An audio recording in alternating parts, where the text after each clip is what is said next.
Hi everyone, my name is Sophie DuPont, and I'm here to talk to you about Georgia's legalization of raw milk sales and its implications on consumers and the dairy industry.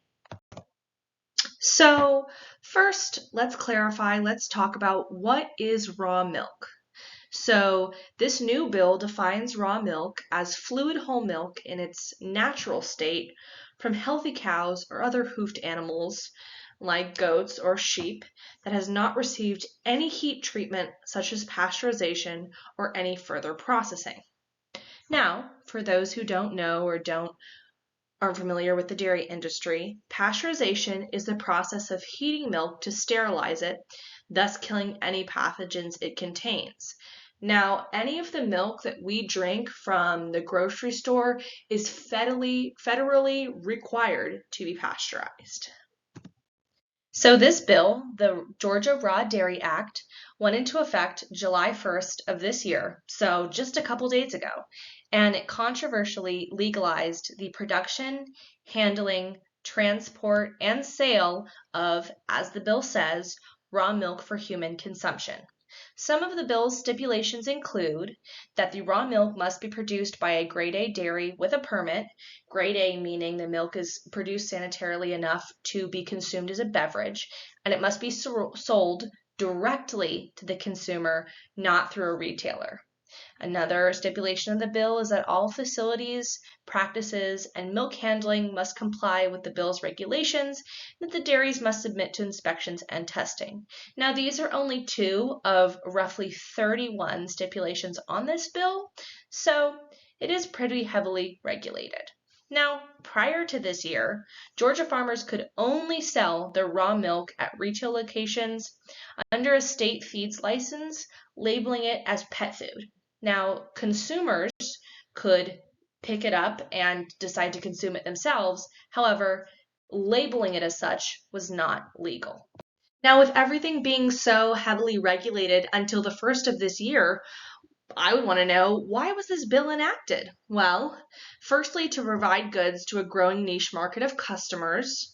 There's about 3% of the population who consume raw milk, but those numbers are growing. Secondly, to provide options to small farms attempting to compete with the large mechanized dairies. So your mom and pop dairies that cannot keep up with the fluid milk production of, say, dairies like we have in the south of Georgia. Martin Yoder, a producer and proponent of this bill who owns a small dairy himself, explained that raw milk sales have tripled his income. Now, this is important because dairy prices in Georgia and honestly throughout the US have severely decreased over the past 10 years, which producers who pasteurize their milk and sell it legally, so they can be losing a lot of money.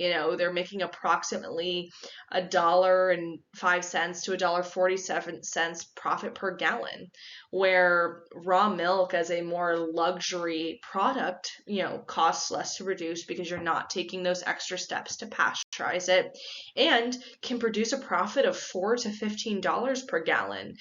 People will, it's a small market, so people will kind of buy anything. If we look at that high price point, my question would be, then why do people consume raw milk if it's such a higher price point than, let's say, regular milk, and it's much harder to find? Well, as we've seen, fluid milk consumption has decreased roughly 30% according to the USDA since 1970. So that's a lot. People are not having a glass of milk with dinner anymore. Kids aren't drinking as much milk. But raw milk consumption is on the rise.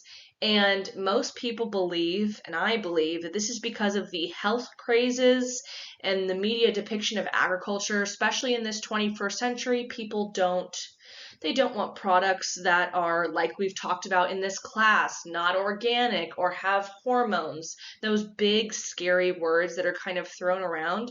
So if this product is marketed as the most natural or whole form of that food group, those people are going to flock towards it.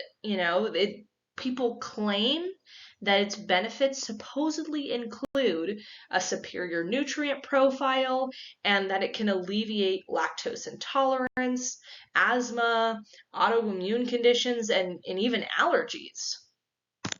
Now, with the growing market and these supposed health benefits, the real question is raw milk actually safe to consume? The short answer is no. The longer answer is the FDA has debunked all claims about the benefits of raw milk, compiling many studies stating that raw milk does not cure or treat lactose intolerance, asthma, allergies, osteoporosis, and does not provide any added benefits for gastrointestinal health or immune system building. Additionally, they report that raw milk does not contain the antimicrobial components that people think it does. People think that the antimicrobial components would kill the pathogens, making the milk safe to drink. However, that is not true. Pasteurization alone will do that. Additionally, the nutrient profile, such as protein, fat, phosphorus, and calcium, are not affected by pasteurization, so raw milk does not contain more nutrients or better nutrients as opposed to pasteurized milk. Now, just because the nutrient profile does not have very big differences doesn't mean the risks are the same. The dangers of consuming raw milk are much higher, as raw milk contains pathogens such as Campylobacteria, E. coli, Listeria, Cryptosporidium, Salmonella, and Brucella. These illnesses can cause diarrhea, vomiting, stomach cramping, and honestly life-threatening conditions that can cause kidney failure, paralysis, and even in serious cases, death. So because of these risks, raw milk poses a threat to obviously the general population who are drinking it, but specifically an even greater risk to children, the elderly, and those who are immunocompromised, people who could not as readily fight off these bacteria as the rest of everyone else could.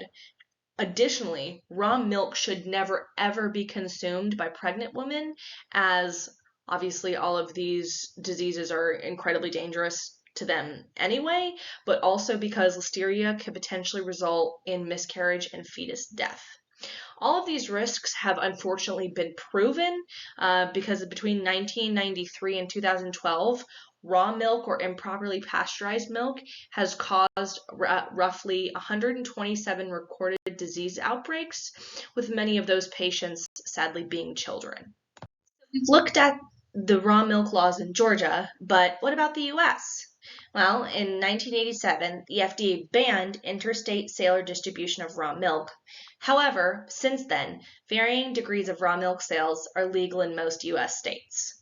While the consumption of raw milk is highly discouraged by the FDA, the USDA, the CDCP, and honestly most dairy farmers due to its pathogenic load and farm liability risks, many believe that the 3% and growing of people who consume raw milk should be kept safe with laws like ours.